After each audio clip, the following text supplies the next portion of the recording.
Nu kører jeg det lige uden app, fordi nu er det helt sat op, og så er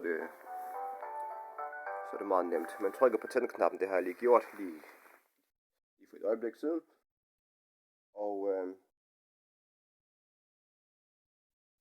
nu skal man selvfølgelig ind i appen og trykke clean, men det gider jeg ikke. Ja, den kommer til at snakke engelsk med dig.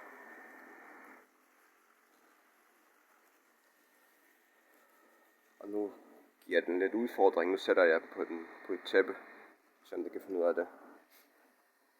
For det er jo ikke meningen, den skal tørre et tæppe. Alle andre støvsuger, de kommer jo til at holde tæppet indeni så.